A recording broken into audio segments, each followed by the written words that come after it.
आज का जो ट्रेंड बना हुआ है कि पशुओं को मार मार के खाना, उनका आहार बनाना, जिन भी पशुओं को मार के लोग खाते हैं वही पशु एक दिन उनके साथ भी वही करने वाले हैं। इसलिए इन चीजों से जितना दूर हो सके रहिए। पशुओं की रक्षा करिए, पशुओं को बचाइए। पशुओं के साथ साथ पहले भारत में नहीं था, पर भारत में अब वो फैशन भी घुस गया है कि आज के जो नौजवान हैं वो सोचते हैं कि हम एक बार जीवन में बीफ खा के तो देखना चाहिए।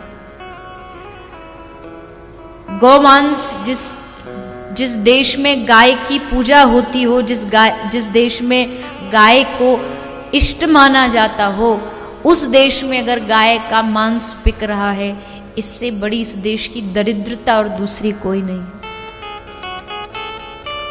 भले देश कितनी भी तरक्की कर ले, भले देश कितना भी आगे बढ़ जाए, लेकिन जब तक अपनी परंपराओं को नहीं बचा पाएगा ये देश, अपने संस्कारों को, संस्कृति को नहीं बचा पाएगा, तब तक इस देश के पास कुछ नहीं बचेगा। हाँ, देश आगे बढ़ रहा है और बढ़ना चाहिए। देश का विकास हो। प्रधानमंत्री साहब ने नारा दिया, सबका साथ सबका विकास, सबका विकास हो। तो सबके विकास में केवल मानव ही तो नहीं आते, पशुओं का भी तो उतना अधिकार है, गायों का भी तो उतना अधिकार है। पर विडंबना है कि इस देश में भी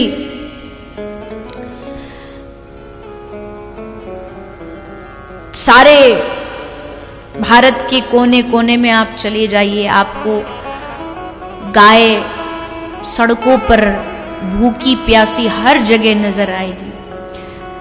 हर स्थान पर कत्ल खाने जहां गौ की तस्करी करी जाती है, गाय को कितने दिनों तक भूखा रख रख के उनको इस कदर कमजोर बना दिया जाता है कि ना वो भाग सके, ना वो किसी को मार सके।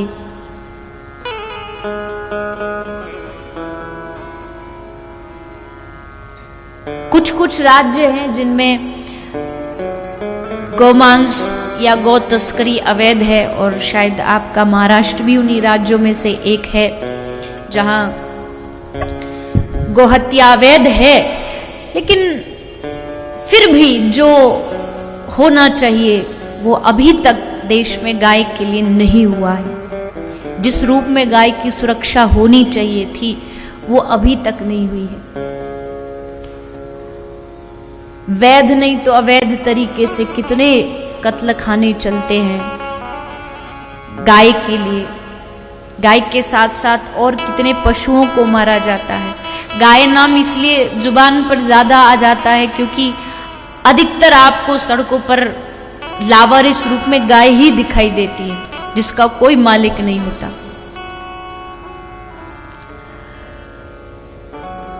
तो इसलिए मानव अधिकार के साथ साथ पशुओं की रक्षा हो, गाय की रक्षा हो, ये हम सबको संकल्पित होना पड़ेगा। हम जितने भी लोग यहाँ बैठे, आप सब जितने भी यहाँ बैठे, मुझे पता है लगभग सब लोग अपने अपने घरों से समृद्ध है, अच्छे हैं। अगर आप लोग ये प्रण ले लें कि हम अपने अपने जीवन में, अपने अपने घरों में गाय रखेंगे, आप कहोगे नहीं हमारे पास तो घर में तो गाय रखने की जगह नहीं है, हम तो शहर में रहते। अब अगर आप शहर में रहते हो, शहर में जगह नहीं थी, तो शहर से बाहर आपने व्यवसाय के लिए एक वेडिंग डेस्टिनेशन बनाई कि नहीं बनाई? शहर में जगह नहीं थी तो शहर से बाहर बनाई। कई सारे सेठ होते हैं जिनको शहर में जगह नहीं मिलती तो फैक्ट्री शहर से बाहर जाके खोलते हैं। तो अगर आप फैक्ट्री बाहर खोल सकते हैं, अपना धंधा बाहर खोल सकते हैं, तो क्या वहां शहर से बाहर जहां आपने धंधा खोला है वहां 2-4 गाय आप नहीं रख सकते?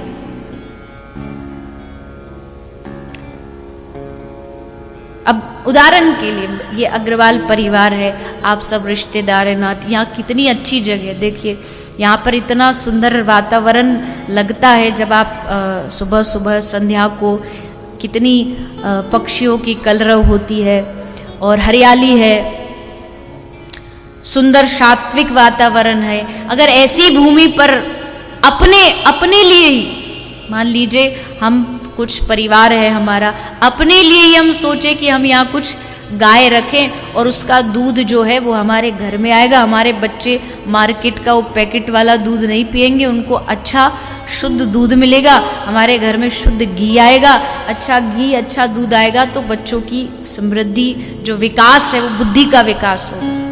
ऐसा हर भारतीय अगर करने लगे तो आज ये जो गायों की दुर्दशा हो रही है ये शायद बंद हो सकती है।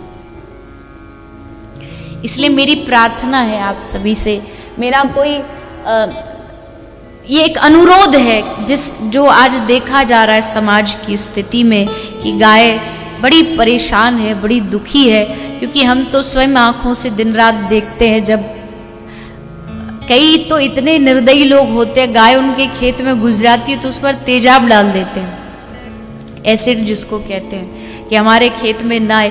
हाँ, ज़रूर आपके खेतों का नुकसान हो रहा है तो उसके लिए कुछ व्यवस्था बनानी चाहिए, कुछ ऐसी व्यवस्था हो, लेकिन इतना कष्ट देना, ये एक ब्लेड वायरिंग आती है, शायद आपने नाम सुना, उसको ब्लेड वायरिंग कहते हैं। वो कई बार लोग खेतों के चारों तरफ लगा देते हैं, वो वायर होता है लेकिन वो काम ब्लेड जैसा करता है। और भूखी गाय कहाँ जाएगी, वो खाना भोजन अन्न देखती है, उसके बहाने उस खेत में घुसती है, पूरा शरीर ब्लेड से उसका क्षतिग्रस्त हो जाता है। तो ये बातें इसलिए पता है क्योंकि हर रोज हमारे हॉस्पिटल में कोई ना कोई ऐसा केस निर्दयता का आ ही जाता है जहां गाय को मारा गया हो। गाय, कई लोग तो इतने भी निर्दयी होते हैं कि गौवंश को गोली तक मार देते हैं कि हमारे खेत में दोबारा नहीं आए। तो ये निर्दयता जब देखने को मिलती है तब हृदय करता है कि कुछ करना चाहिए हम सबको। केवल हाथ पे हाथ रखे बैठे बैठे कुछ नहीं होगा। संकल्पित हो जाइए, प्रयास में संकल्पित हो जाइए कि हम अपनी तरफ से जितना हो सके आप संकल्प ले लीजिए। आप जो भी लोग यहाँ आए हैं, कुछ नहीं तो इतना तो मेरी जरूर आप सबसे प्रार्थना है, आप कुछ भी नहीं कर सकते तो लेकिन कथा से एक चीज तो यहाँ सोच के जाइएगा कि हम जैसे भी उपलब्ध हो पर अपने घरों में हम गाय का दूध ही इस्तेमाल करेंगे। कोशिश करिएगा, आप कोशिश करेंगे, आपकी एक कोशिश न जाने कितनी गौवंश को बचा लेगी, कितनी गाय मरने से बच जाएंगी अगर आप ये प्रयास कर देंगे। कितने लोग हैं जो घर में गाय का दूध पीते हैं और बाकी जो है वो भैंस वाले होंगे शायद,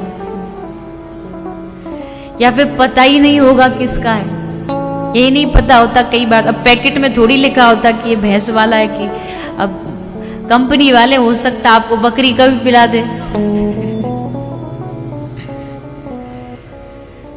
शुद्ध दूध पीने के लिए आपको अगर आप प्रयास करेंगे तो नागपुर जैसे शहर में कोई बहुत मुश्किल नहीं है। आप कोशिश करिएगा, कथा से ये चीज़ ज़रूर साथ में लेके जाइएगा कि अपने घर में हम अगर जगह है, व्यवस्था है तो गाय रखेंगे, और अगर नहीं है तो हम गाय का दूध अपने घर में उपयोग करेंगे।